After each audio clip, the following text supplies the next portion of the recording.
واو نن مو تنکیو ځوانانو په نړیوال جام کې یو ځل بیا تاریخي طوفان وکړ او ستر ریکارډونه جوړ کړل. دا چې په دغه لوبه کې د اماراتو خلاف کوم ریکارډونه جوړ کړل ویډیو تر پایه وګورئ. ګرانو مینوالو السلام علیکم.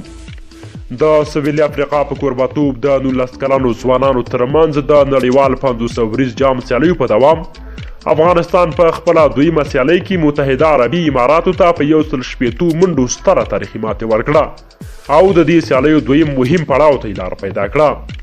په دې سیالۍ کې پچا د افغانستان 19 کلنې لوبډلې وګټله او لومړی د توپوهنې پریکړه وکړه.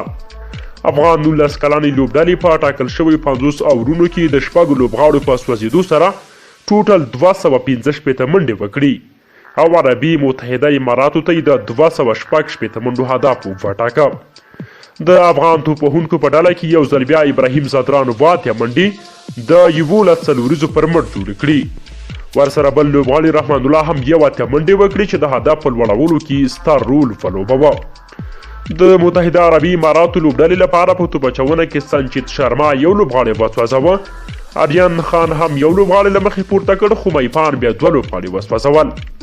متحده عربي اماراتو لوبډلې د ټاکل شوي 216 منډو هدف په ځواب کې د ټولو لوبغاړو په سوځېدو سره 115 منډې وکړې او یا د سیالۍ په 160 منډو بایلوده. د متحده عربي اماراتو لوبډلې لپاره په توپوهنه کې لوبډلمشر ایرن لیکرا تر ټولو ډېرې 28 منډې وکړې. دغه راز اروین هم 19 منډې وکړې او په وروستیو کې ډېرې 12 منډې فیروز الدین جوړې کړي. د دې سیالۍ غوره لوبغاړی هم شفیق الله غفاري اعلان شو. نوموړي په 8 اورونو کې 23 منډې ورکړې او 15 لوبغاړي له مخې پورته کړل. د افغان توپ اچوونکو په ډله کې یو ځل بیا شفیق الله غفاري تاریخي توپ اچونه وکړه. نوموړي نن هم 15 لوبغاړي له مخې پورته کړل. دغه راز ورسره نور احمد هم 3 لوبغاړي وسوځول. افغانستان په سږني نړیوال جام کې تر دې دمه ښې لوبې نندارې ته وړاندې کړي دي چې په دې سره یې دا دوهمه بریا وه چې په 160 منډو یې ترلاسه کړه.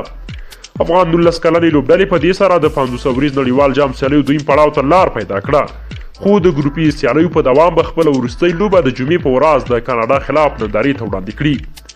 نو که افغان زمریان همداسې مثبت مخ ته ولاړ شي او د ملت په دعاو روان وي انشاءالله دغه کپ به په خپل نوم کوي او د افغانستان لپاره به ستر ویاړ په خپل نوم کوي.